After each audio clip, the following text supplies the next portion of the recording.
Voting से एक दिन पहले हाई कोर्ट ने ज्ञानेश कुमार को बड़ा झटका दिया। जी हां, एक दिन पहले वोटिंग से चुनाव रद्द कर दिया, नहीं होगा चुनाव। ये हाई कोर्ट ने फैसला सुनाया और ज्ञानेश कुमार मुख्य चुनाव आयुक्त को बड़ा झटका देने का काम किया। आप देख रहे हैं असम को लेकर, बंगाल को लेकर किस तरीके से ज्ञानेश कुमार टीएमसी को जो है सीधा जो है हमला करती है और ऐसी भाषा का प्रयोग करते हैं ट्वीट के जरिए, जिससे विपक्षी तमाम पार्टियां जो है विरोध में खड़ी हो जाती है और कहती है ये तो साफ साफ दिख रहा है ये बीजेपी के लिए प्रचार कर रहा है, बीजेपी के लिए बैटिंग कर रहा है और एक पार्टी को धमकाने का काम कर रहा है अपने ट्विटर हैंडल से। ये तमाम चीज हुई, उसके बाद इस तरीके के लगा रवैया के अनुसार कि ज्ञानेश कुमार ही सबसे ऊपर है, उनके ऊपर कुछ नहीं है, वो जो चाहेंगे वही होगा। लेकिन आज देश की जो न्यायिक व्यवस्था है हमारी, उसने बताया कि नहीं, आपसे ऊपर हम हैं,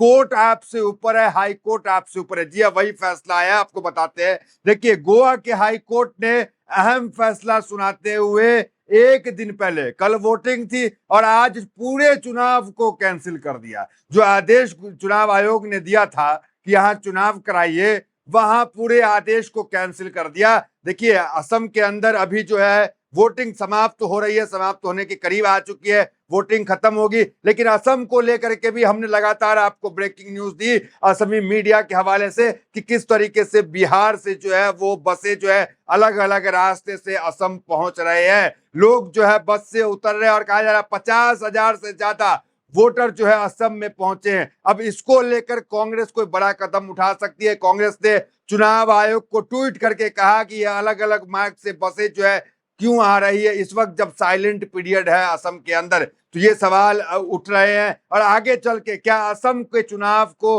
रद्द कराने की मांग कांग्रेस कर सकती है कोर्ट में, ये भी देखना बड़ा दिलचस्प होगा। क्योंकि असम में जो कुछ हुआ उसको लेकर पिछली खबर आप बता चुके हैं, दोबारा दोहराने की जरूरत नहीं है। अभी मुद्दे पे आते हैं कि क्या हुआ है गोवा के हाई कोर्ट में। देखिए हेडलाइंस, देखिए, गोवा कोंडा उपचुनाव रद्द, हाई कोर्ट ने वोटिंग से एक दिन पहले लगाई रोक। देखिए, ज्ञानेश कुमार और एक आईएएस के बीच भी तगड़ी बहस हुई, ये भी खबर निकल के आ रही है। वो आईएएस जो है उत्तर प्रदेश कैडर का आईएएस है और उसने जो है ज्ञानेश कुमार को कहा आप इस लहजे में हमसे बात नहीं कर सकते हैं, मुझे भी 25 साल का अनुभव है। जो ज्ञानेश कुमार टीएमसी के लोग गए थे मिलने के लिए उनसे, तो उन्होंने कहा ज्ञानेश कुमार ने कहा गेट आउट। आपको मालूम है कल गए थे टीएमसी के सारे लोग कि जो कुछ प्रक्रिया हो रही है ये ठीक नहीं हो रही है, तो कहा गेट आउट। 7 मिनट का समय दिया सिर्फ मिलने का और उसके बाद ट्विटर पे आकर के धमकी टीएमसी को दे रहे कि भय मुक्त चुनाव कराएंगे, टीएमसी सुन लो। तो ये सब चीज चल रहा है। लेकिन आते हैं खबर पे, क्या देखिए, पोंडा उपचुनाव हाईकोर्ट ने वोटिंग से एक दिन पहले लगाई रोक। दूसरा देखिए, बॉम्बे हाईकोर्ट ने चुनाव आयोग की अधिसूचना को अमान्य घोषित किया, कल होना था मतदान। उच्च न्यायालय ने गोवा में पोंडा विधानसभा उपचुनाव कराने के लिए चुनाव आयोग की अधिसूचना को रद्द किया। तो चुनाव आयोग की अधिसूचना को जो है रद्द करने का काम किया है। गोवा की पोंडा विधानसभा सीट पर होने वाला उपचुनाव मतदान से ठीक एक दिन पहले रद्द कर दिया गया। बंबई हाईकोर्ट ने चुनाव आयोग की अधिसूचना को खारिज करते हुए इस कानून के खिलाफ बताया। तो ये जो है निकल के सामने आ रही। देखिए, दो जजों की बेंच ने ये ऐतिहासिक फैसला सुनाया ज्ञानेश कुमार के खिलाफ। पीटीआई न्यूज के मुताबिक जो दो जज थे वो हैं जस्टिस वाल्मीकि मैनेजस और जस्टिस अमित दास। ये जो है डिवीजन बेंच ने 16 मार्च को ये फैसला जो है सुनाया है। कोर्ट क्या फैसला सुनाई, जरा वो फैसले पे आते हैं। दरअसल उपचुनाव बीजेपी विधायक रवि नायक के 15 अक्टूबर को निधन के बाद खाली हुई सीट पर होना था। चुनाव गुरुवार को होना था और मतगणना 4 मई तक तय थी। लेकिन कोर्ट ने माना कि विधानसभा का कार्यकाल 14 मार्च 2027 को खत्म हो रहा है। ऐसे में नए विधायक को सिर्फ करीब 9 महीने का ही कार्यकाल मिलता। कोर्ट ने अपने फैसले में कहा कि कानून के अनुसार अगर विधानसभा का कार्यकाल 1 साल से कम बचा है तो उपचुनाव कराना जरूरी नहीं है। तो ये जो है देश का कानून है कि जहां 9 महीना से जो है कम समय बचा हो, मतलब 1 साल से कम समय बचा हो किसी राज्य में चुनाव, विधानसभा के चुनाव को, तो वहां उपचुनाव नहीं होगा। तो क्या ये कानून ज्ञानेश कुमार को नहीं पता था? फिर ये चुनाव क्यों करा रहे थे? इसको लेकर जो है करा झटका है और एक बड़ा मैसेज है ज्ञानेश कुमार के लिए कि आप ही सबसे ऊपर नहीं है। ठीक है, नरेंद्र मोदी ने आपके लिए कानून ला दिया, आपको जो है इम्यूनिटी देने का काम कर दिया कि कोई राज्य की सरकारें आप पे कार्रवाई नहीं हो कर सकती है, कोई एफआईआर आप पे नहीं हो सकता। इसका यह मतलब नहीं कि आप न्याय की व्यवस्था से भी ऊपर हो गए। ज्ञानेश कुमार को लेकर याद कीजिए, एक चिट्ठी निकला था चुनाव आयोग के दफ्तर से, उस चिट्ठी में बीजेपी का ठप्पा लगा हुआ था। उसमें क्या कहा ज्ञानेश कुमार ने, ये क्लर्कियल मिस्टेक है। सवाल तो यहां पे भी उठता है कि बीजेपी का मुहर आपके टेबल पे क्या कर रहा था। ये तमाम बातें सवाल उठते हैं। असम को लेकर के आपको हम खबर बता रहे थे, क्योंकि असम में आज जो है चुनाव खत्म हुआ। वीडियो देखिए, ये रात की वीडियो है आज की। असम के अंदर 50,000 लोग आए हैं, जो आए हैं यूपी से, बिहार से, वो बता रहे हैं, आंखों देखा। देखिए पहले वीडियो, वहां लोकल मीडिया ने इसे कवर किया है। हम यूपी उत्तर प्रदेश से वोट डालने के लिए आए, लखनऊ से आया। तो कम से कम लगभग हमारे हिसाब से 50,000 का ज्यादा होगा। ये गुमटी नगर से आए थे। गुमटी नगर से गुमटी नगर कौन घर? उत्तर प्रदेश बरपट्टा। उत्तर प्रदेश लखनऊ गुमती नगर से आए हैं। उत्तर प्रदेश से कितने लोग आए हैं आपके साथ? हमारा साथ में तो फिलहाल 10 लोग आए हैं। 10 लोग आए हैं। हम वहाँ उत्तर प्रदेश लखनऊ में। ट्रेन में आए, कष्ट नहीं हुआ इतना लोग? बहुत ज्यादा मेहनत हुआ, बहुत ज्यादा, कि सांस नहीं लिया जा रहा था। तो एक बड़ा मैसेज, एक बड़ा झटका जो है कोर्ट ने देने का तो काम किया, और साथ में ये भी बताया कि आप ही सबसे ऊपर नहीं है, सबसे ऊपर जो है न्यायालय है। कई तस्वीर हमने देखा बंगाल के मामले में, इतने लाख वोट कट के नंदीग्राम, जहां बीजेपी के विधायक हैं, सीएम के चेहरा है शुभेंदु अधिकारी, वहां 95% मुसलमानों का वोट काट दिया गया। पश्चिम बंगाल के अंदर अभी कहा जा रहा है कि 90 लाख से ज्यादा जो है वोट कट चुके हैं, नई सूची जो आई है उसमें। और ऐसी ऐसी तस्वीर आई है कि बीजेपी के झंडा में डंडा लगा रहे हैं ये जो है चुनाव आयोग के अधिकारी, सेक्टर ऑफिसर है, अतानु नाम है इनका, अतानु चक्रवर्ती, ये चुनाव आयोग के अधिकारी हैं। इन सब पे क्या कार्रवाई हुई? असम के मुख्यमंत्री के खिलाफ जो है कांग्रेस जो है ईडी दफ्तर, सीबीआई दफ्तर, हर दफ्तर गई, लेकिन कोई कार्रवाई नहीं।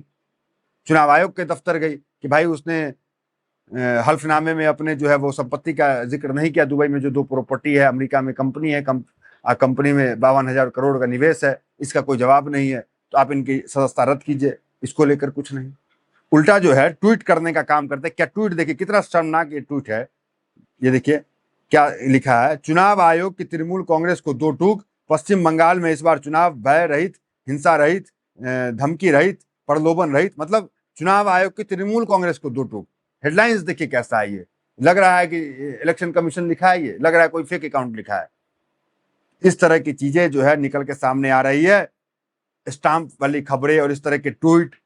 ये देखिए एक्स अकाउंट पे क्या ट्वीट करते हैं, स्टाम्प भी मारते हैं बीजेपी का, और ये कहते हैं कि हम निष्पक्ष हैं। अब इन पे क्या कहिए। और जो हेमंता विश्वा शर्मा की पत्नी को लेकर के जो पासपोर्ट का मामला था, उस पर कोई जवाब नहीं, इस पे कोई सवाल नहीं।